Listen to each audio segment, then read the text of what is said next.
Al-Faslu Ashiru fi Syahri Syawal. Mas Abah menuliskan dalam kitab Al-Suhur itu di dalam bulan Syawal dalam dimensi tasawuf shin ada beberapa huruf, yang pertama shin, yang kedua waw, dan ketiga alif dan lam. Nah, Jumat kemarin kita membahas shin, sajarah, dan insyaallah pada malam hari ini waw, yaitu usul. Usul itu sampai sampai kemana? Sampai kepada Allah. Wa mal wawu fi hada syahri usul. Wal muradu bil usuli huna usulu illallah. Jadi yang maksud di sini adalah usul kepada Allah.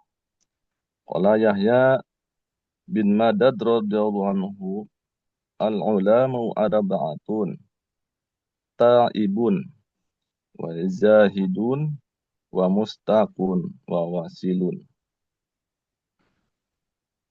Yahya bin Madad radhiyallahu anhu berkata, ulama itu ada 4 macam. Yang pertama, ulama yang bertaubat, at-taibun, bertaubat daripada dosa. Yang kedua, ulama yang juhud, wa zahidun, dari dunia. Juhud di sini pengusaha Abah, juhud bukan meninggalkan dunia karena kita masih hidup di dunia gitu. Tetapi meninggalkan segala sesuatu yang ada dalam hati, yang pastinya gitu. Tidak, dunia itu tidak di dalam hati. Yang ada di dalam hati yaitu Allah Subhanahu wa taala. Zikrullah. Wa mustaqun. Di sini mustaqun itu ulama yang merindukan kepada Allah, sang perindu gitu. Yang keempat di sini wasilun, ulama yang sampai kepada Allah. Siapa ulama yang sampai kepada Allah? Yaitu al-mursyid, yaitu seorang mursyid. Karena hakikat mursyid kan Allah. Jadi para ahli silsilah adalah ulama yang sudah sampai kepada Allah. Bahkan pengusaha bahkan bolak-balik terus kepada Allah. Gitu. Artinya apa? Untuk menyampaikan hajat-hajat muridnya, untuk memohon ampunkan dosa-dosa muridnya. Jadi sangat luar biasa di sini ulama, dan sudah sangat jarang ulama yang sampai kepada Allah. Gitu. Bisa dihitung jari lah biasanya. Karena ada 124.000 para wali Allah dan para sahabatnya 124.000 yang menjadi seorang syekh mursyid, kan tidak semuanya. Gitu. Tidak semua menjadi seorang syekh mursyid. Para kekasih Allah banyak dalam dunia ini. Kita tidak tahu, tidak tidak bisa diaku lah bahasanya gitu. Karena pengusaha Abah ya beberapa kali kami menyampaikan, nah, di sini adalah para wali Allah. Siapa para wali Allah? Para kekasih Allah. Siapa itu yang suka berzikir, yang suka berzikir la ilaha illallah, dan di dalam hatinya juga ada zikir hobi yang ditanamkan di situ. Nah, ulama taubat di sini masih terhalang, terhijab. Kata ibun mahjubun bitaubati. Jadi ulama yang bertobat itu masih terhijab, masih terhijab. Terhijab dengan apa? Dengan taubatnya. Gitu. Karena kan dia baru kembali. Ulama taubat itu kan baru kembali kepada Allah. Dari mana? Daripada lupa kepada Allah. Daripada dunia yang melupakannya. Gitu. Apapun dunia, kerjaan, gitu kan, keluarga, dan apapun itu kesibukan dunia, makanya jangan sampai lupa kepada Allah. Dan para ikhwan ahwat diajarkan sudah dimanapun saja, walaupun sedang bekerja, walaupun sedang jadi guru, sedang bertani, sedang jadi dosen, agar tidak lupa kepada Allah.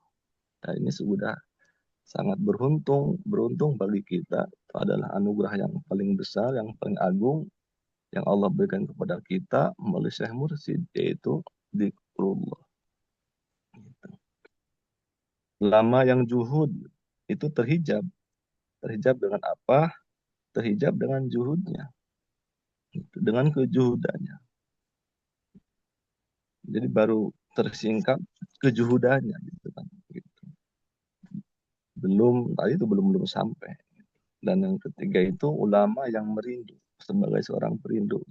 Biasanya melalui syair, melalui pantun, mungkin kan, melalui puisi, melalui nyanyian, mungkin ya ini juga melalui dengan khidmah ilmiah kan kita merindu.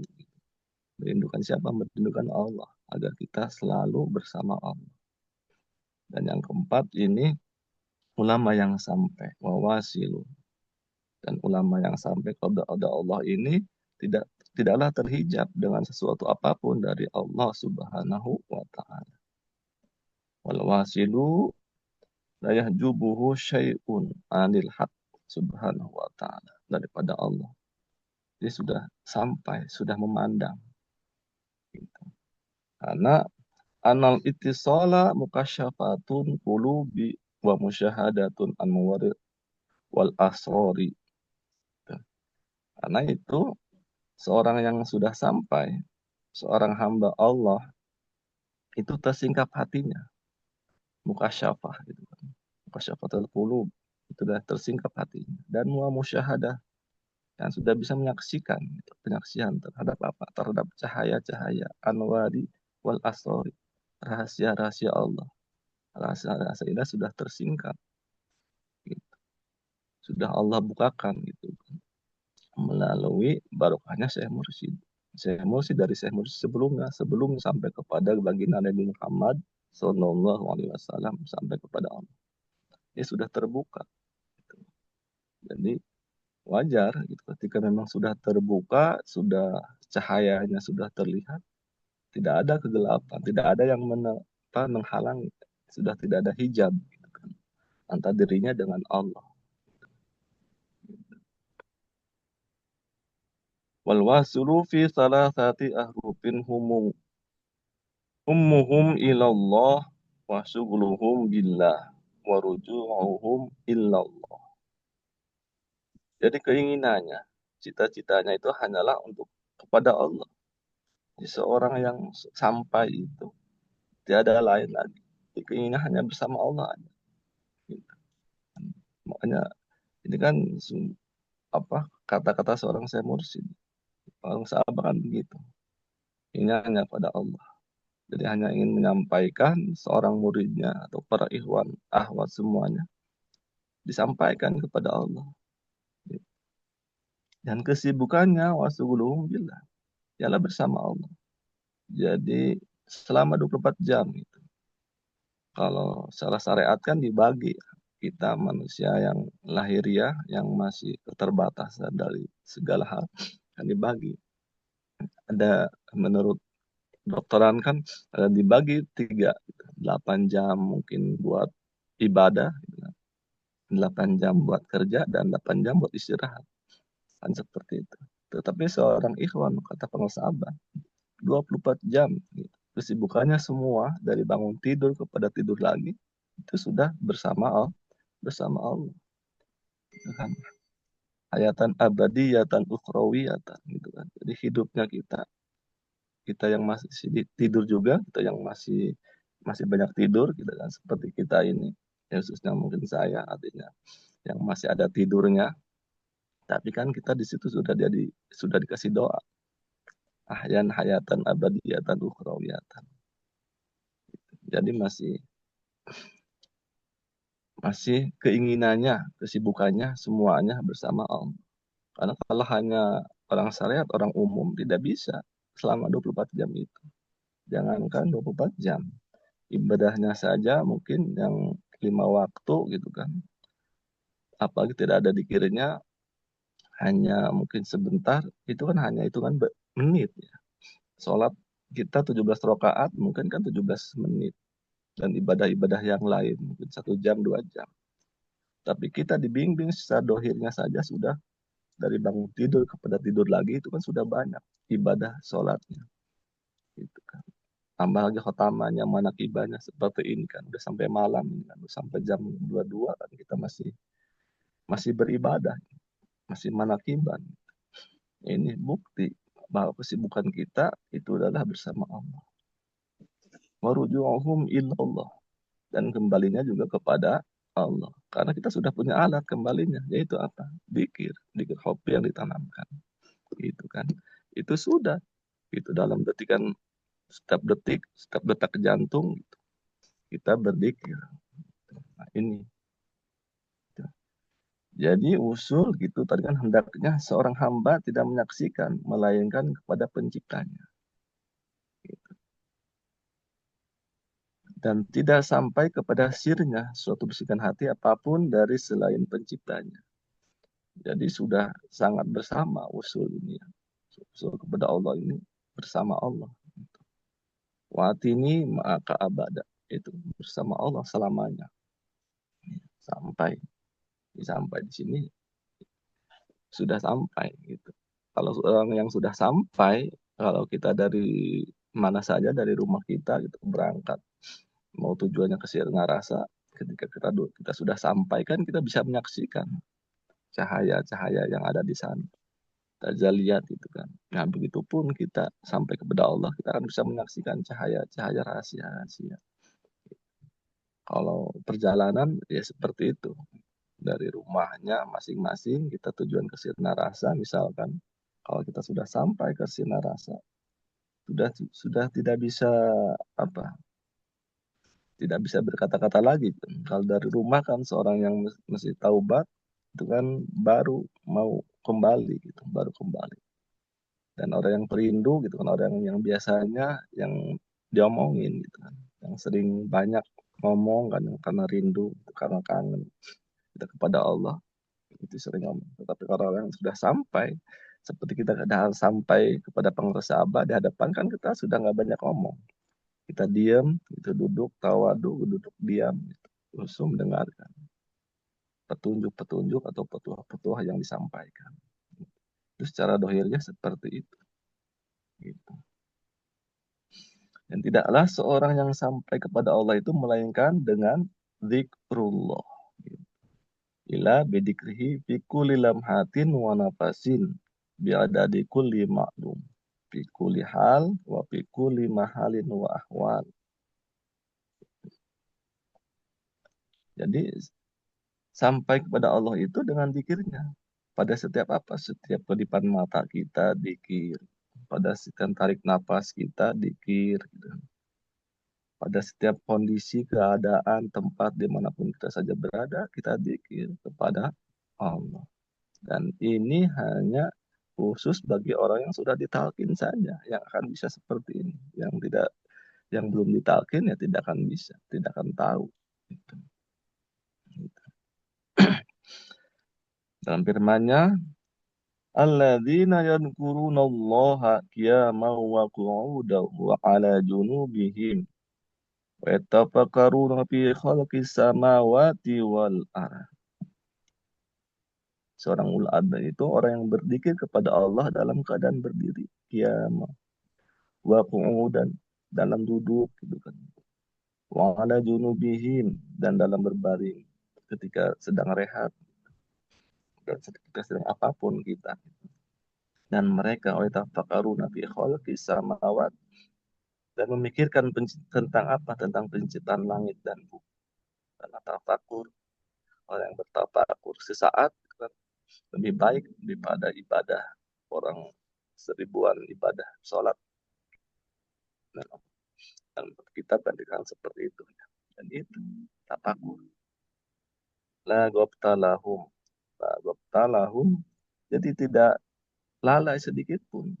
Walau torofa'ain. Walaupun hanya sekedap mata. Banyak pengusaha Abah pada waktu itu jadi kepada pengusaha Abah Anum, pengusaha saya kata apa pengusaha Abah itu tidak pernah mengedip, jadi melotot aja. Karena apa? Karena pengusaha Abah Anom terbangnya tinggi gitu kan, larinya cepat. Makanya pengusaha Abah itu tidak pernah mengedip, gitu. Tidak pernah mengedip dalam arti hakikat. Kalau secara dohir kan mata pasti mengedip. Kalau melotot aja kan nanti ke pengpereman, bahasa apa? Pengpereman, artinya kelilipan gitu kan. Nah, karena yang dilihat, yang melihat kan basyiroh, mata batinnya, gitu. Bukan mata lahir. Kalau mata lahir kan menyaksikan mata dohirnya, pasti berkedip. Tapi di sini adalah mata hatinya, mata batinnya, karena sudah terbuka daripada hijab itu, makanya tidak pernah berkedip gitu, walaupun sekedip mata. Gitu. Dan dikir juga banyak. Kita mau makan kan, kita dikir Bismillahirrahmanirrahim. Tambah doa yang sekarang kan, Allahumma jidna wala antaqusna warzuqna imata dunya wal akhirah. Itu kan doa makan. Dan setelah makan alhamdulillah gitu kan. Kalau secara umumnya alhamdulillahilladzi at'amani wasabani wasaqani wa ja'alani minal muslimin. Seperti itu. Tetapi antara makan dari pertama kita makan sampai setelah saya makan kan tidak tentu bismillah terus kan. Tidak, artinya tidak pasti bismillah terus. Nah, disitulah adanya usul kepada Allah itu dengan dikir. Dengan apa? Dikir yang sudah ditanamkan tadi dalam hati. Gitu kan. Itu kan sudah otomatis. Akan selalu hidup, akan selalu ingat. Gitu kan. Bahkan terus diasah setiap 5 waktu kita sholat. Dengan dari dikir jahar kan ada dikir hopinya. Nah, disitulah sangat beruntungnya, sangat luar biasanya orang yang sudah ditalkin. Gitu. Kita mau apapun juga pasti dikir. Memulainya dengan bismillah dan di akhirnya dengan alhamdulillah. Nah, antara itulah hanya ikhwan saja, hanya orang sudah ditalkin saja. Pasti yang punya dikir yang tidak pernah berhenti. Gitu. Ya, alhamdulillahilladzi fadolana ala katsir min ibadihil mu'minin. Jadi sudah apa namanya? Sudah dipaketkan. Makanya pengasahabah bilangnya 24 jam kita dikir ini. Karena kan wati ini maka abadah itu kan bersama Allah selamanya. Firman itu kan, innallaha ma'ana. Sesungguhnya Allah itu bersama kita. Bersama siapa? Bersama orang dengan dikirnya. Nah kan dalam hadis qudsi juga Allah ana inda dhanni adibi wa ana ma'hu idza daqarani fi nafsi. Daqartahu fi nafsi. Wa inna daqarani fi mala'i wa daqartahu fi mala'i khairi minhu. Jadi dalam hadis qudsi itu, aku bagaimana prasangka hambaku kepadaku. Dan aku bersamanya ketika dia berzikir dalam dirinya. Maka aku pun berzikir dalam diriku. Kata Allah itu kan. Firman dalam hadis qudsi. Dan ketika aku berzikir dalam berkelompok atau dalam keramaian, kalau kita mungkin dalam manakiban, kan ramai ini kan, kita walaupun di online kan, puluhan orang yang hadir. Dan Allah berzikir, mengingatnya atau menolong kita semua ini dalam keramaian lebih baik. Yang sudah pasti kan, dengan banyaknya para malaikat gitu, dan para wali Allah dan para ahli sisi silakan hadir dalam setiap manakiban. Nah itu. Jadi sangat luar biasa. Allah menggerakkan pasukannya gitu kan. Rohaniah itu kan lebih baik. Nah, ini sudah ada dalam hadis qudsinya. Ini sudah ada dalam hadis qudsi disebutkan. Begitu pula dulu Sayyidina Ali ditanya oleh muridnya, wahai Sayyidina Ali, bagaimana engkau ibadah pada Allah? Sedangkan Allah kan tidak terlihat. Makanya Sayyidina Ali dijawab, aku beribadah kepada Tuhan, itu aku melihat. Dengan melihat apa? Dengan mata batin. Masa aku beribadah kepada sesuatu yang tidak aku melihatnya, yang tidak aku pandangnya. Gitu. Jadi orang jahilun murokab. Bahasa bahasa ininya jahilun murokab. Artinya orang beribadah kepada sesuatu yang kita tidak tahu. Tidak tahu yang kita sembah. Itu kan bodoh yang sebodoh-bodohnya. Karena dasar agama itu kan pelajaran pertama itu awaludin ma'rifatullah. Jadi pertamanya itu pokok agama adalah makrifat kepada Allah. Jadi bagaimana mungkin kita beribadah kepada Allah kalau kita tidak mengetahuinya? Makanya syahadat, kan ada syahadat syariat, ada syahadat hakikatnya. Syahadat syariat kita memandang dengan mata dohir. Sedangkan syahadat secara hakikat itu memandang dengan basyirah. Dan kita syahadat sama rifat itu kita memandang dengan rasa kepada Allah. Mungkin saja yang sedikit bisa saya sampaikan. Minkum, wallahu muwaffiq ila thoriq. Wassalamualaikum warahmatullahi wabarakatuh.